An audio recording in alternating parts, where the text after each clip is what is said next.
Hi, welcome back to the PhotoshopTrainingChannel.com. I'm Jesus Ramirez.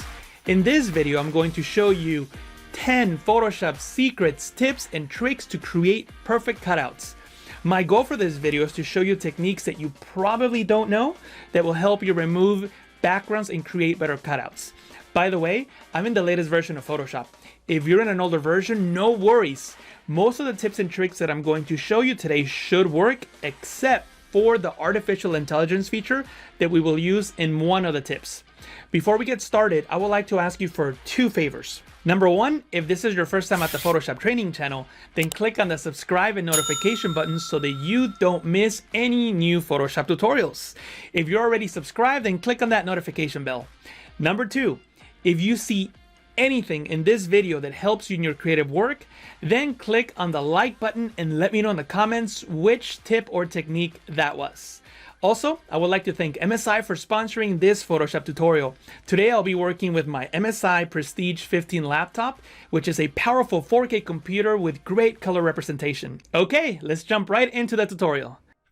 In this first example, I'm going to show you the power of Adobe's artificial intelligence known as Adobe Sensei. This artificial intelligence allows you to quickly remove backgrounds in Photoshop.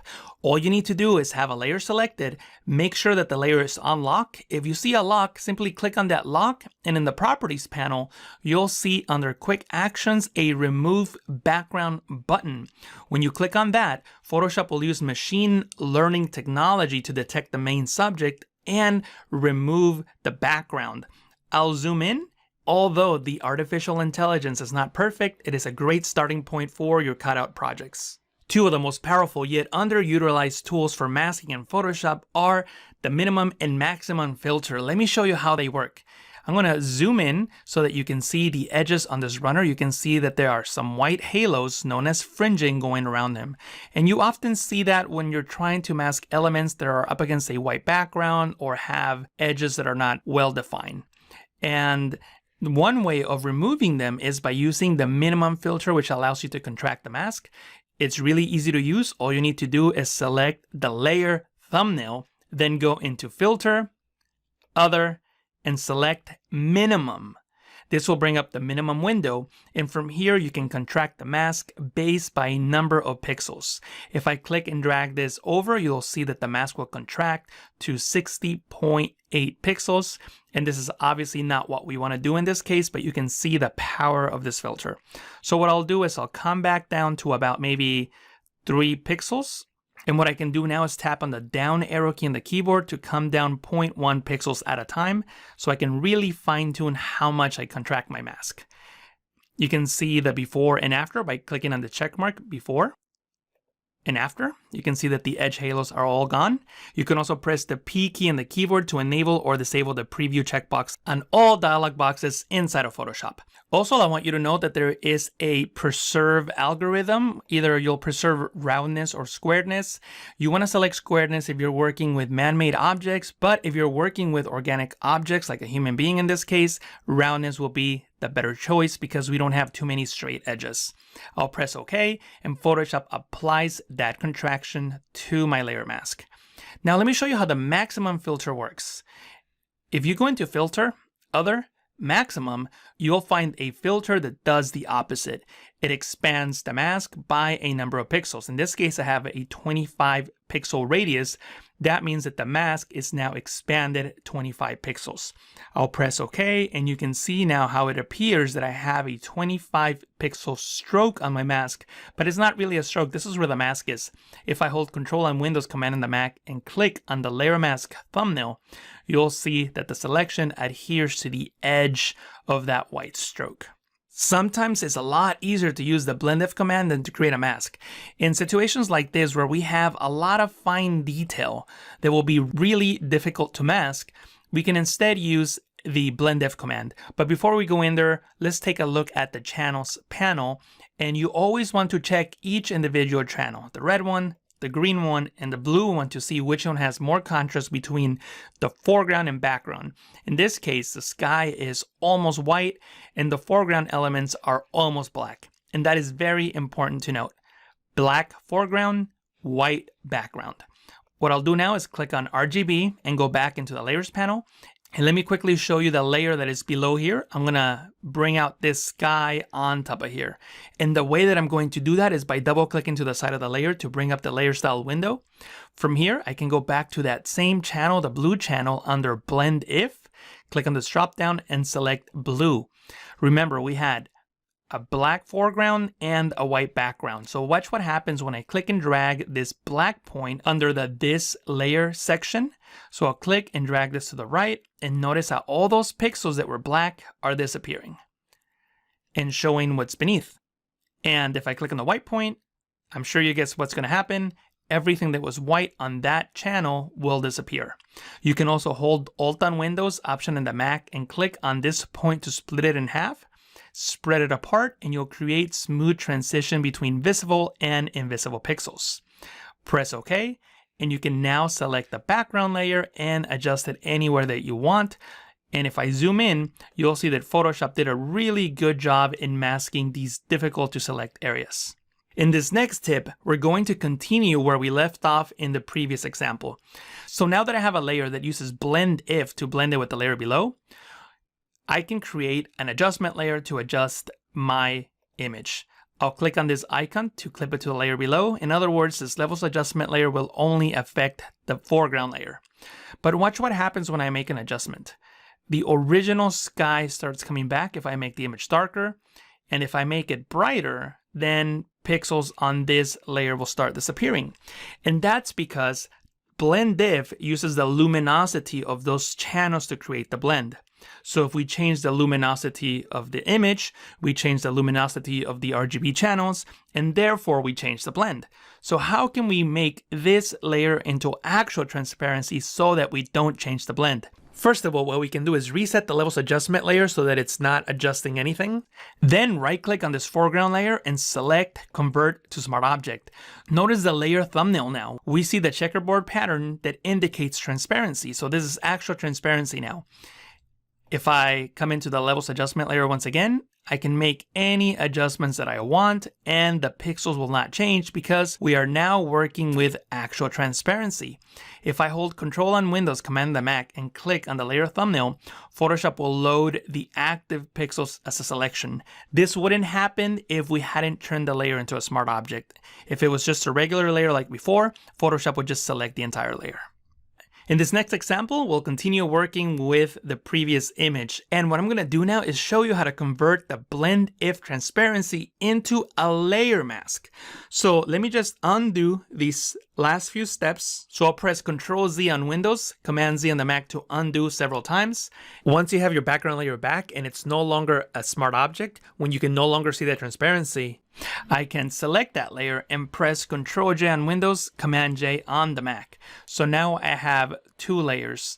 And I'll delete this levels adjustment layer just so that it doesn't distract us. And what I'm going to do on this layer on top, I'll right click and select Convert to Smart Object. That gives us our transparency checkerboard back. And if I hold Control on Windows, Command on the Mac, I can click and load that transparency as a selection. At this point, I can click and drag the foreground copy to delete it. I can right click on this icon that indicates the advanced blending that we applied.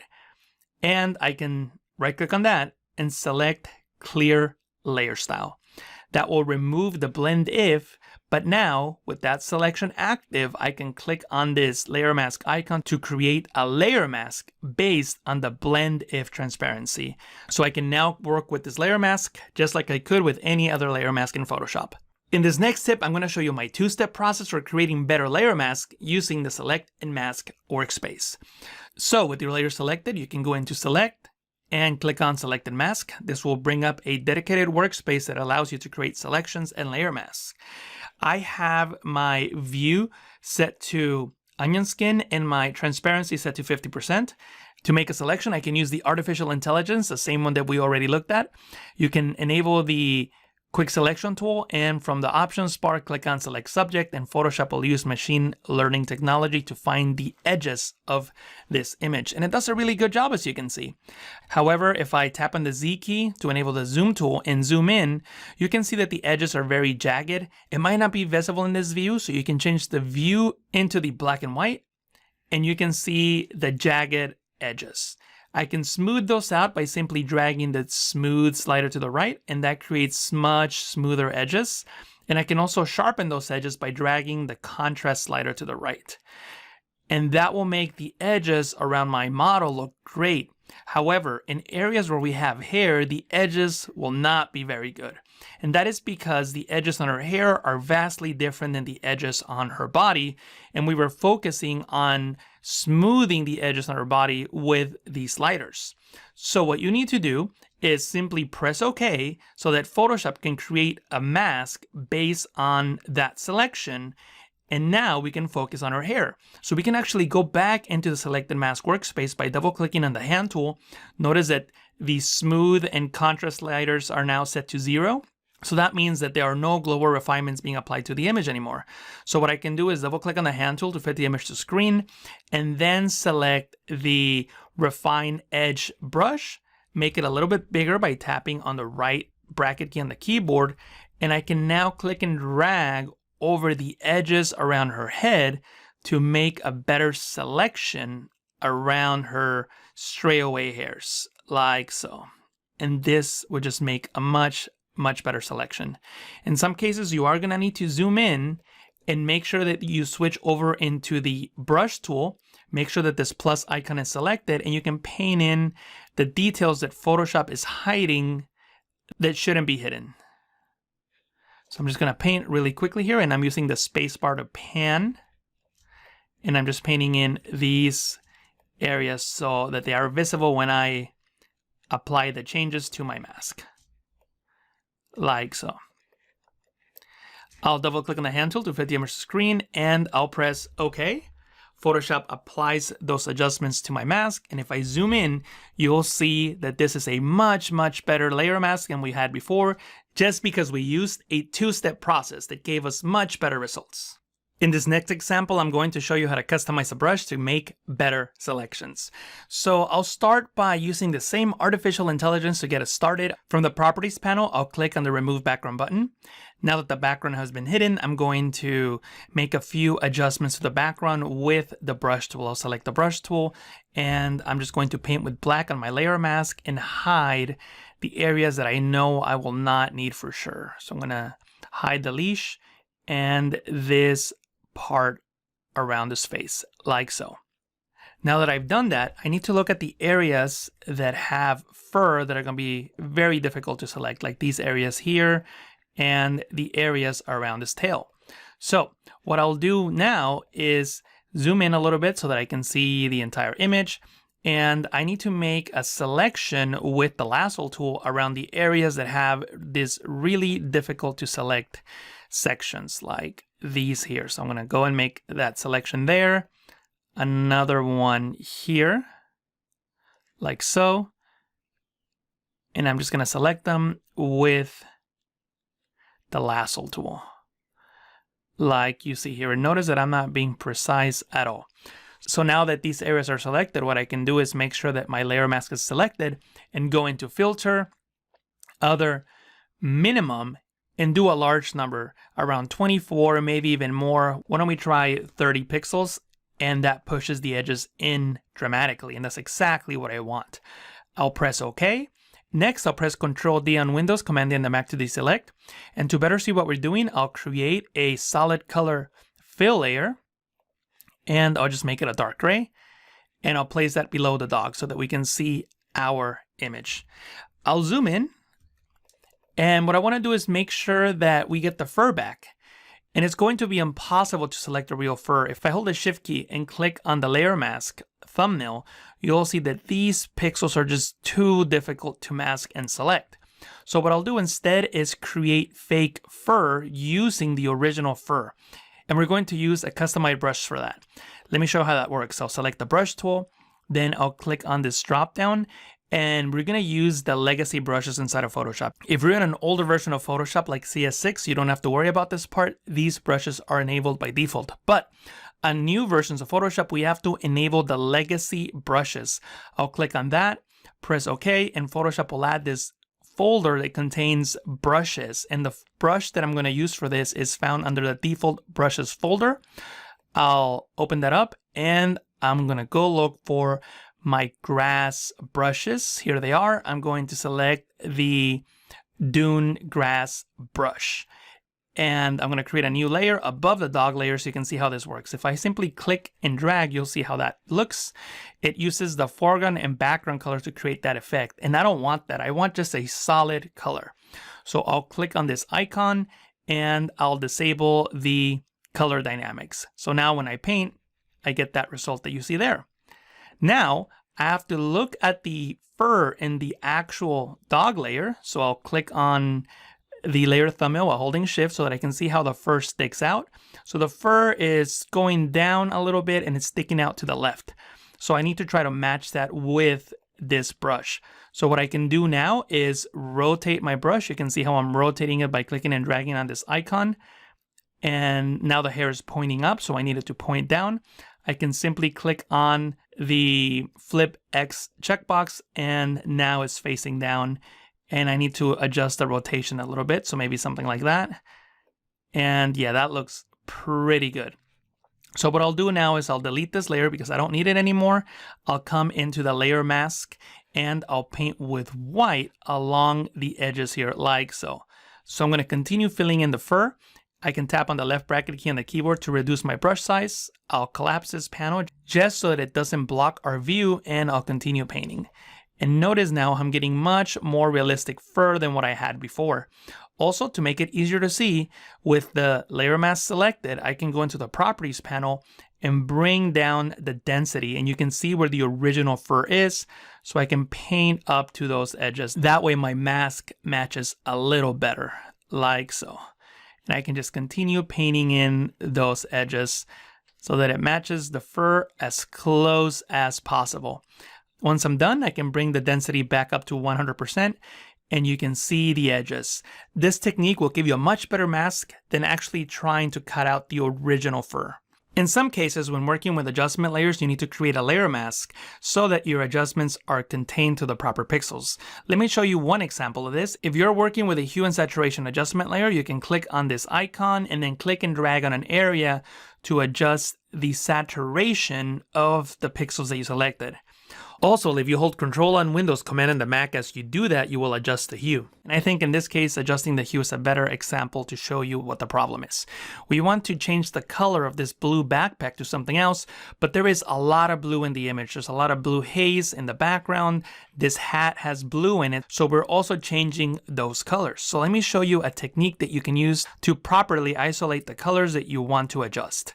So I'll delete this hue and saturation adjustment layer for now. Start by selecting the lasso tool from the toolbar, and then make a loose selection out of the object that you want to adjust. Like so. Then go into Select, Color Range. From here, you can move the window over if you need to, and you can click on the color that you would like to select, in this case the blue backpack, and then you can click on this icon to add more colors to that selection. Notice how my backpack is becoming white. If the opposite is happening, make sure that you don't have the invert checkbox enabled. So make sure that you have that box unchecked and just click and drag over the colors that you would like to adjust. Notice how the backpack becomes white, and you can adjust the fuzziness slider to add or subtract similar colors. In this case, I don't think I need any fuzziness. And just make sure that you have everything that you need to select selected. So I'm going to click on this plus icon and make sure I get some of these shadows here, like so. And maybe I will increase the fuzziness just a tiny little bit, right about there. And I'll press OK. Photoshop has now made a selection around the backpack. Now, if I need to make an adjustment, I can go into Hue and Saturation. Photoshop creates a layer mask based on my selection, and I can adjust the hue accordingly. Go back into this icon, click and drag while holding the Control key on Windows, Command key on the Mac, and make an adjustment. And Photoshop will make a much better color shift. By the way, if color is important to you, then make sure that you're working with a device that can reproduce colors properly on screen. I'm working with the MSI Prestige 15 laptop. It features MSI's exclusive True Pixel display, which is a combination of several features specifically designed for creative pros to get the best colors possible. These features include a 4K display at 220 ppi for great on-screen detail, which can reproduce Adobe RGB at 100%. This gives you a wide color range and more accurate colors. Also included is the True Color technology, which ensures high color accuracy so that your work is displayed exactly as you intend. Each MSI Prestige 15 laptop is calibrated at the factory and they are Calman certified, which means that you're going to get great color representation, which is obviously very important for creative work. If you want to find out more about the laptop that I'm using, the MSI Prestige 15, then check out the link below in the description. In this example, I'm going to show you how to make a channel-based mask. What I'm going to do here is take this image of snow and apply it as a foreground to this texture. Now, one of the easiest things to do to make a mask like this is simply go into the blending mode option and select screen to make the black pixels disappear and keep the bright pixels. And that certainly works. Unfortunately, when we do something like this, we cannot have actual transparency around the pixels that we keep. For example, if I double click to the side of the layer and add a drop shadow, notice that the drop shadow appears around the edges of the layer, not around the edges of the snow. So this is not what I want. I want to actually have transparency on something like this. So to do this, I'm going to set the screen mode back to normal, and I'm going to disable this background layer, and I'm going to go into the channels panel, and I'm going to create a channel-based selection. And it doesn't matter which channel I select, they're all the same. See that? They're all the same. So you can hold Control on Windows, Command on the Mac, and click on a channel to load it as a selection. Go back into the Layers panel and simply create a mask around that. See that? See how we now have a layer mask around the snow? I can click on this icon to enable the background. And at this point, I can now go into the screen blending mode so that I can hide all those darker pixels.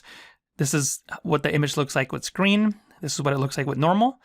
You might want to keep that if you prefer it. In this case, I think I like screen better. And what I'll do now is zoom in so you can see that we are dealing with actual transparent pixels now.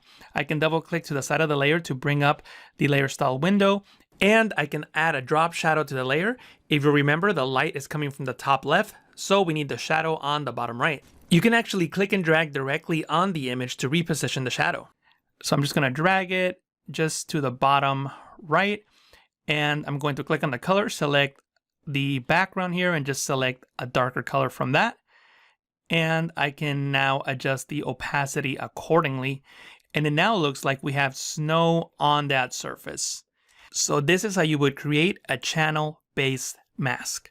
And as a bonus, I'm going to show you some amazing keyboard shortcuts that you can use with Layer Mask. So in this document, I have 3 layers, a background layer, a model, and a hue and saturation adjustment layer applying a global adjustment to the image. In Photoshop, you can enable or disable a mask by holding the Shift key and clicking on the layer mask.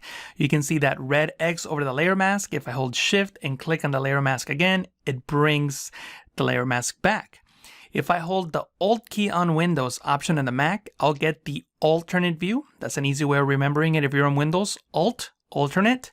When you click, you'll see the alternate view, which is the mask view. White reveals, black conceals.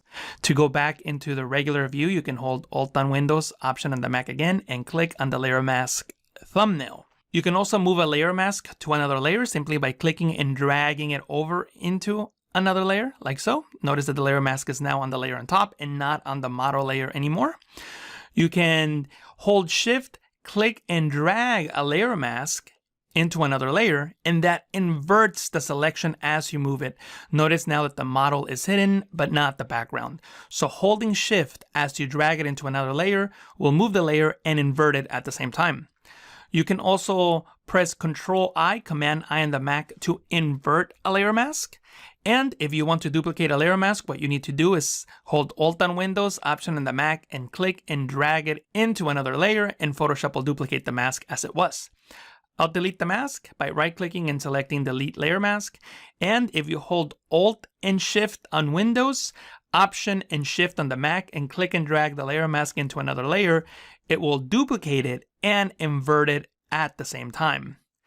Also, with a layer mask selected, you can tap on the backslash key to bring up the red overlay. This Ruvellith overlay shows you what areas are selected and which areas are not. The areas in red are not selected. So if I paint with white on my layer mask, you'll see that the red overlay disappears. And if I paint with black, the red overlay reappears. So this is a really good shortcut to help you visualize what the layer mask is selecting and what is not selecting. Okay, if you made it this far, make sure that you click on that like button now and let me know in the comments which was your favorite tip, trick, or technique. If this is your first time at the Photoshop training channel, then don't forget to click on that subscribe and notification button so that you don't miss any new Photoshop tutorials. And again, I would like to thank MSI for sponsoring today's Photoshop tutorial. If you haven't already, make sure that you check out the MSI Prestige 15 laptop. This is the laptop that I'm currently using. It has a powerful 6-core i7 processor. The 4K display is amazing. It has 220 ppi. It can reproduce both Adobe RGB and sRGB at 100%. And most importantly, it is Kalman certified. So the color reproduction on this thing is amazing. The Prestige 15 also comes with a very powerful video card, an NVIDIA GeForce 1650 GTX Max XQ. So if you're looking for a powerful computer to run Photoshop, then this is something that you should definitely look at. I'll place a link to it down below in the description so that you can check it out if you like. Also in the description, you'll find information on the limited offer to get 20% off on selected Wacom products when you purchase a qualifying MSI laptop. And thank you again so much for taking the time to watch. I really appreciate it. I'll talk to you again in the next Photoshop tutorial.